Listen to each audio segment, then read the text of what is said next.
This is another Black Girl Podcast. Black Girl. We're doing our best to make it last. This is another Black Girl Podcast. Black Girl. We're doing our best to make it last. Another Black Girl Podcast. All right, party people, welcome back to another episode of Another Black Girl Podcast. This is your host, Laura. I don't really care. We're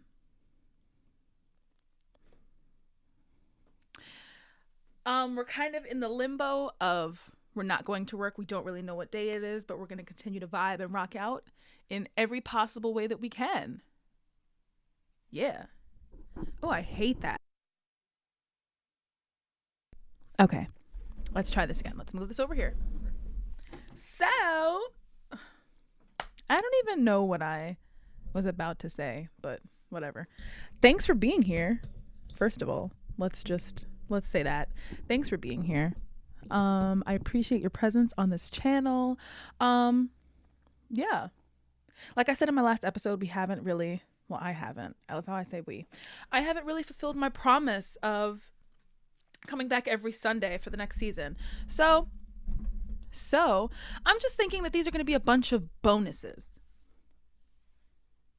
Like bonus episodes. And then we'll figure it out later, I guess. Yeah. Here's the theme song. This is another Black Girl Podcast. Black Girl. We're doing our best to make it last. We're doing our best. This is another Black Girl Podcast. Black Girl. We're doing our best to make it last. Another Black Girl Podcast. So I hope everybody's doing well. I hope everybody enjoyed their weekend, half a week of limbo. It's kind of sad that we have to go back, to real life, but Christmassy. It's kind of sad. It's always sad, after break when everybody comes dragging in, and then people have to share their anecdotes about their families that they probably don't like. Sidebar. One thing working from home or working hopefully towards the end of the panoramic, where people are hybrid, so in the office for 3 seconds, out of the office for 3 seconds, and then they rinse and repeat that schedule a million times, I guess. It's really shown me how much people hate their families. So there's this guy who I work with, and we'll call him Bob. So Bob was basically talking to one of his other coworkers. Of course, Bob is not of my ethnic background. I'm the only person of my ethnic background at this job, which is very jarring, but not the point here. So Bob was talking very loudly using his outside, probably his bar voice, talking to one of his favorite coworkers. And he basically said yeah, I hate working from home. My daughter's a bitch. Ooh, she's a brat. She's always complaining. My son is always jumping off of stuff and it's really loud. Oh my God. No, that's not okay. Ooh, my camera's about to die. Hold on. We're going to pause this right here. This should be better. Okay, let's stop the music. All right. I'm sorry about that, y'all. So we're back. Today's episode, as per the music selection, you guessed it, it's Summer Walker. Summer Walker, the infamous. I don't even know where to start with her, Summer Walker is an R&B artist, and my mom is calling me. Hold on. Hi, Mom. Hi. What's up? My car needs inspecting. Can you 1 minute? I'm gonna see if that boy can take me. Okay, just let me know when. Huh? Just let me know when. All right. All right. Bye. So So Summer Walker is an R&B artist, and she was with a producer who goes by the name of London on the Track. London on the Track has about 3 baby moms. And our girl Summer either was the 3rd or the 4th. And you know, baby moms, people that are parents, are still worthy of love. But London on the Track was known for being trifling. So they started dating. They were cute on Instagram for a minute. And then things went left. Like, I mean left.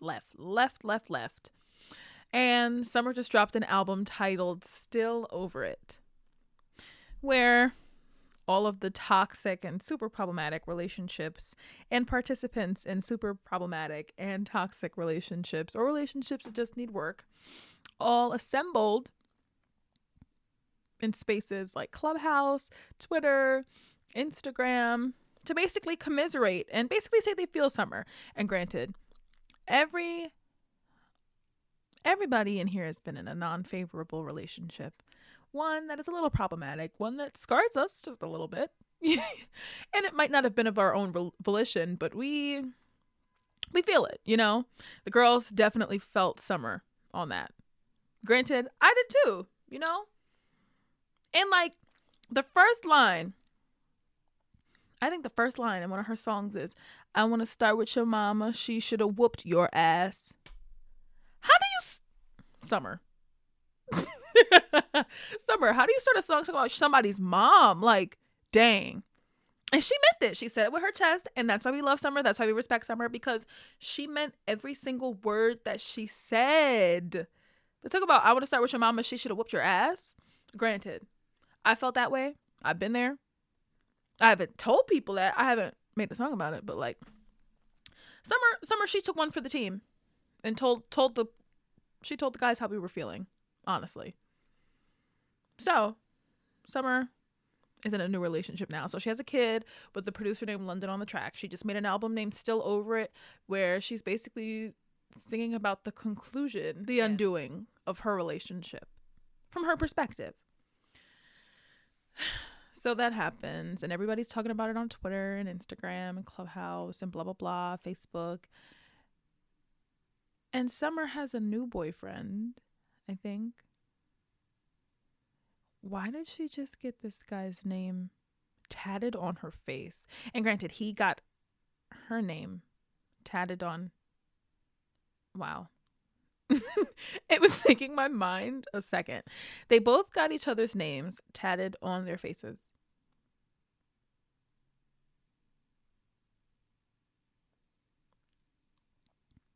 And it's not like this is the only tat Summer or this guy has. So, like, I can get it. I get it. Like, I get it. You would have to give me, like, $40 million. $40 million.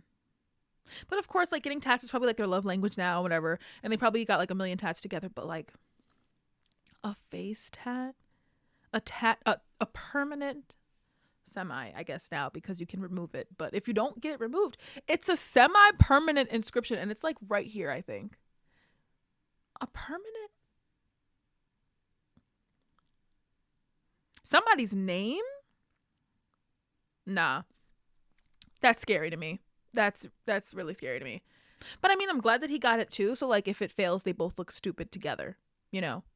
Like, don't tell me to get a face tat and then you don't get a face tat or like anything, you know? Like, I need you to have some skin in the game too. Because I feel like a guy would like brag about that. I'd be like, oh, she got her name. She got my name tatted on her. I don't know. But it's a little messy. So now, after the Still Over It convention, which is the name of her album, Still Over It, listen to it if you have a time, like a chance. It's pretty cool. City Girls are on it, Cardi's on it, Sis is on it. You know, it's a sad girl winner.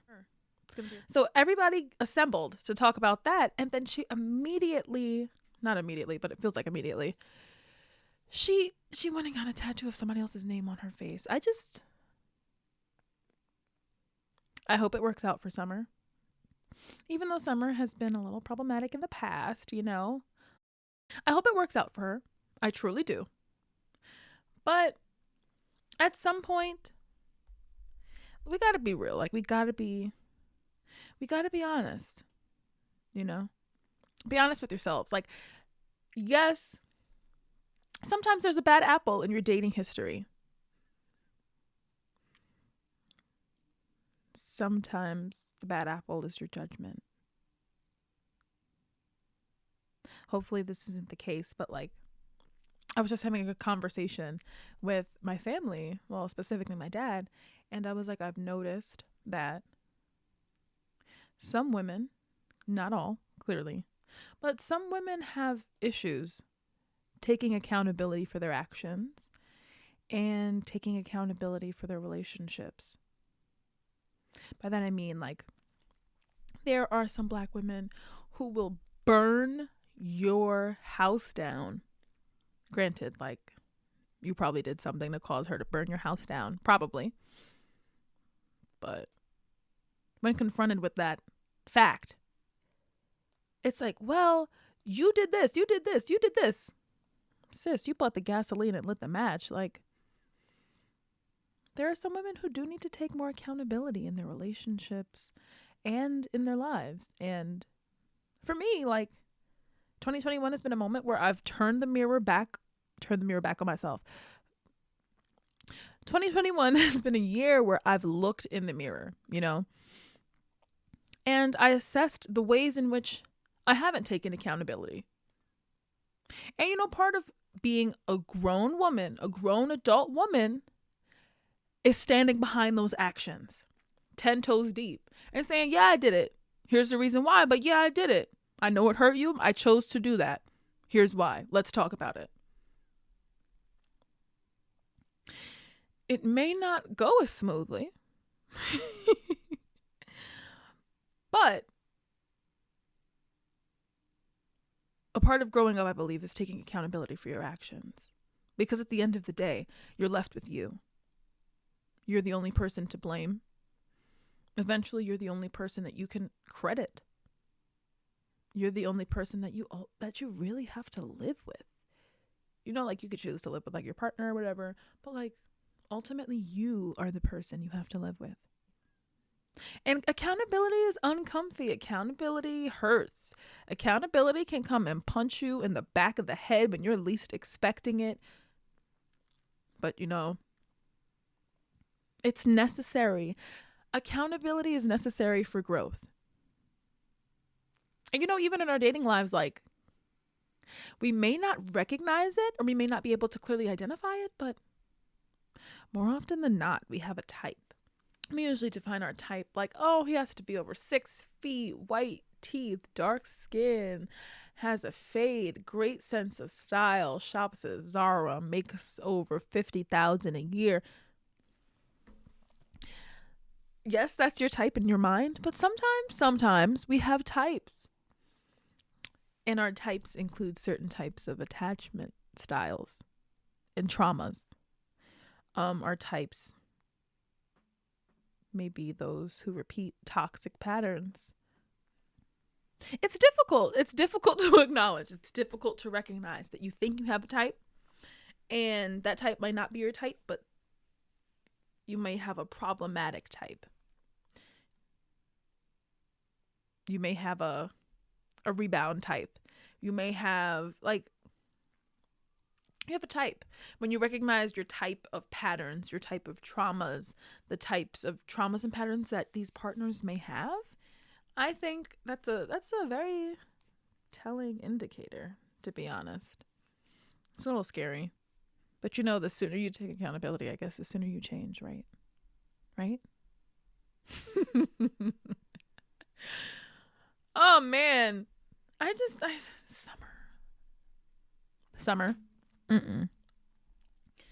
But at least she has other tattoos. And, you know, like, if you don't like a tattoo, you could take it off or cover it up. At least it's 2021 now. Because, like, if it wasn't, I would be scared. I just feel kind of bad for her child. Because, like, your mom made a whole album about your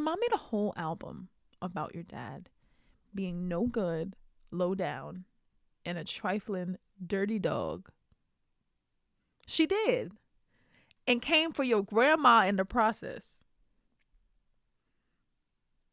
And maybe your stepmom or the mom of your other siblings. I don't know. But some people prefer when there's beef to get it out on the street. And some people, your present company included, choose to wait, to plot, to be a little more dangerous and problematic. But whatever you do, whatever you're comfortable with, you're the one who has to deal with those choices. You're the one that's going to have to take accountability at the end of the day, And that's it. Hopefully in 2022, we all, not just Summer, not just me, not just you, hopefully we'll all make some better choices. More beneficial, more healthy choices, We can't always eat the fried rice. Sometimes we got to go to Chopped and get a salad.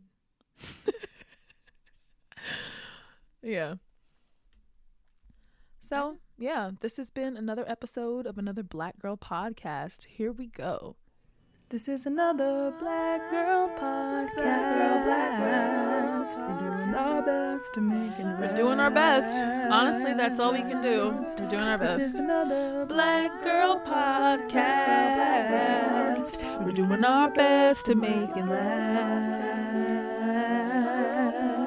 Another Black Girl Podcast. Peace. Love y'all.